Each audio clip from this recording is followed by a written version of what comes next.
बस तानिया बस। तुम्हारे ये सारे चोंचले और तुम्हारी चालाकियां यही तक थी। और तुम्हारा और मेरा सफर भी यही तक था। तुम क्या समझ रही हो कि ये सारे दावे करके तुम हर चीज को हासिल कर लोगी, हर चीज को दुरुस्त कर दोगी। देखो भाई, ऐसा नहीं होने वाला है। मैंने भी तुमसे साफ साफ कह दिया है। बात ये तय है कि अब तुम्हें ये बात समझनी होगी और अपने दिमाग को दुरुस्त करना होगा। मैंने आपसे की गई हर ज्यादती का बदला लूंगा और तुम्हें बताऊंगा कि तुमने क्या क्या गलत किया है और क्या क्या नहीं किया। मैं कतई तुम्हें इस बात की इजाजत नहीं दूंगा कि तुम नयाब के साथ या हैदर के साथ ज्यादती करो।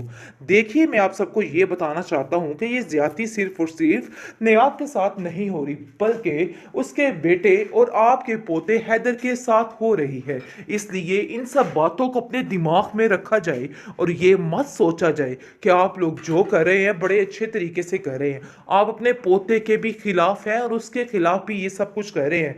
आप उसके भी दुश्मन हैं, जिस पर आप देखेंगे कि चीख उठती है निगार और कहती है कि हमारी दुश्मनी सिर्फ और सिर्फ नयाब से है, और वो भी उसकी हरकतों की वजह से। इसमें हमारा किसी का भी कोई कसूर नहीं है। सारा कुछ उसी लड़की का किया धरा है। और मुझे समझ नहीं आ रही कि तुम सारा इल्जाम हमारे ऊपर किस चीज का डाल रहे हो। आखिर तुम ऐसा क्यों कर रहे हो? मैं भी तुम्हें इस चीज की इजाजत नहीं देती कि तुम तानिया के साथ इस लहजे में बात करो, क्योंकि मैं ये बिल्कुल बर्दाश्त नहीं करूंगी कि मेरे सामने तानिया के बारे में कोई इस तरीके से बात करे या उसको बुरा भला कहे। इस चीज की इजाजत भी मैं तुम्हें नहीं देती हूँ। जिस पर आप देखेंगे कि बहुत गुस्से में आ चुका है जुनेद और कहता है कि इसके रोना पिटी मत देखिए, सारा झूठा डोंग है, इसके अलावा कुछ भी नहीं है। और आपको समझ ही नहीं आ रही और आप लोग समझ रहे हैं कि मैं झूठ बोल रहा हूँ, लेकिन ये लड़की ही झूठ। बेचारी थक हार कर सोचती है कि क्यों ना अपनी दादी के पास चली जाए ताकि उसको थोड़ा सुकून हो जाए। लेकिन कहीं ना कहीं वो जानती है कि उसकी भाभी उसके साथ कैसा सलूक करेगी। वो सिर्फ दौलत की पुजारन थी जिसकी वजह से वो खुश थी, वरना अब उसको एक पल के लिए भी वहाँ नहीं रहने देगी। जैसे ही वो बेचारी जाती है घर पे और जाकर देखती है कि उसकी भाभी उसको ऐसे पड़ जाती है, ऐसे चील कौवे पड़ जाते हैं, और वो कहती है कि तुम्हें शर्म नहीं आती? किस मुंह से तुम इधर आई हो? आखिर क्या चाहती हो? तुम्हारी वजह से इस घर में कितने दंगे फसाद हो चुके हैं और क्या क्या जलालत हो चुकी है। अब मजीद इस तरह की कोई भी बात हम लोग बर्दाश्त नहीं कर सकते।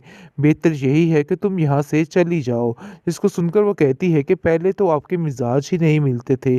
आप तो इतना प्यार करती थी और इतने सलूक से मेरे से बात करती थी, लेकिन अचानक ऐसा क्या हो गया कि आपके रवैये बदल चुके हैं?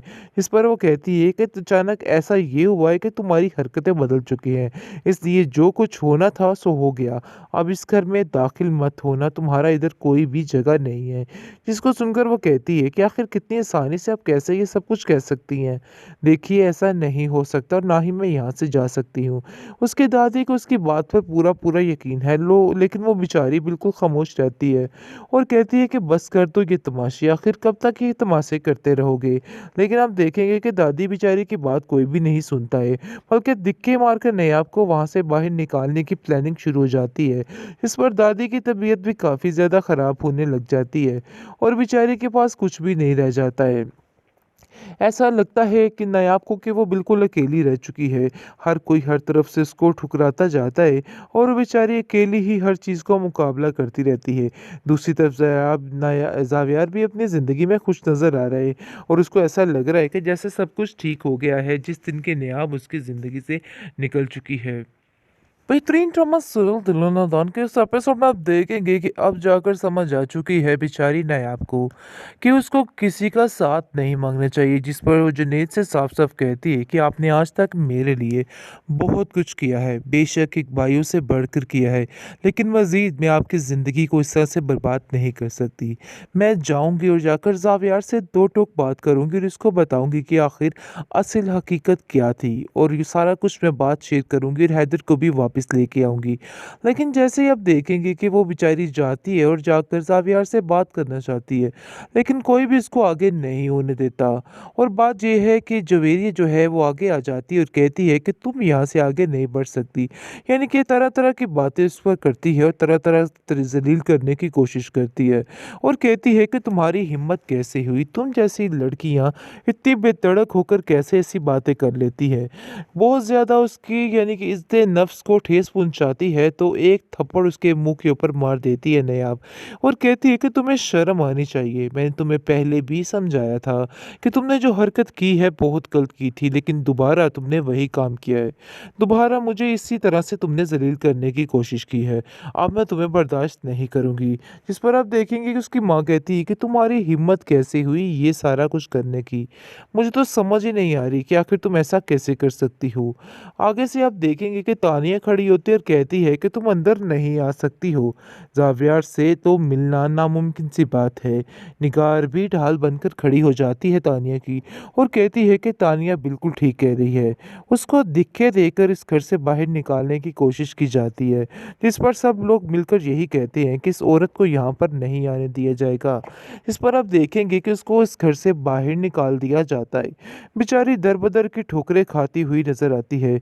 उसको समझ ही नहीं आ रही कि वो क्या करे, लेकिन बेचारी थक-हार कर सोचती है कि क्यों ना अपनी दादी के पास चली जाए ताकि उसको थोड़ा सुकून हो जाए। लेकिन कहीं न कहीं वो जानती है कि उसकी भाभी उसके साथ कैसा सलूक करेगी। वो सिर्फ़ दौलत की पुजारन थी जिसकी वजह से वो खुश थी, वरना अब उसको एक पल के लिए भी वहाँ नहीं रहने देगी। जैसे ही वो बेचारी जाती है घर पे और जाकर देखती है कि उसकी भाभी उसको ऐसे पड़ जाती है, ऐसे चील कौवे पड़ जाते हैं और वो कहती है कि तुम्हें शर्म नहीं आती? किस मुँह से तुम इधर आई हो? आखिर क्या चाहती हो? तुम्हारी वजह से इस घर में कितने दंगे फ़साद हो चुके हैं और क्या-क्या ज़लालत हो चुकी है। अब मज़ीद इस तरह की कोई भी बात हम लोग बर्दाश्त नहीं कर सकते। बेहतर यही है कि तुम यहाँ से चली जाओ। जिसको सुनकर वो कहती है कि पहले तो आपके मिज़ाज ही नहीं मिलते थे। आप तो इतना प्यार करती थी और इतने सलूक से मेरे से बात करती थी। लेकिन अचानक ऐसा क्या हो गया कि आपके रवैये बदल चुके हैं? इस पर वो कहती है कि अचानक ऐसा ये हुआ है कि तुम्हारी हरकतें बदल चुकी हैं। इसलिए जो कुछ होना था सो हो गया। अब इस घर में दाखिल मत होना, तुम्हारा इधर कोई भी जगह नहीं है। जिसको सुनकर वो कहती है कि आखिर कितनी आसानी से आप कैसे ये सब कुछ कह सकती हैं? देखिए ऐसा नहीं हो सकता और ना ही मैं यहाँ से जा सकती हूँ। उसकी दादी को उसकी बात पर पूरा-पूरा यकीन है लेकिन वो बेचारी बिल्कुल खामोश रहती है और कहती है कि बस कर दो ये तमाशे, आखिर कब तक ये तमाशे करते रहोगे? लेकिन आप देखेंगे कि दादी बेचारी की बात कोई भी नहीं सुनता है, बल्कि दिक्के मारकर नयाब को वहाँ से बाहर निकालने की प्लानिंग शुरू हो जाती है। इस पर दादी की तबीयत भी काफ़ी ज़्यादा ख़राब होने लग जाती है और बेचारे के पास कुछ भी नहीं रह जाता है। ऐसा लगता है कि नायाब को कि वो बिल्कुल अकेली रह चुकी है। हर कोई हर तरफ से उसको ठुकराता जाता है और वो बेचारी अकेली ही हर चीज़ का मुकाबला करती रहती है।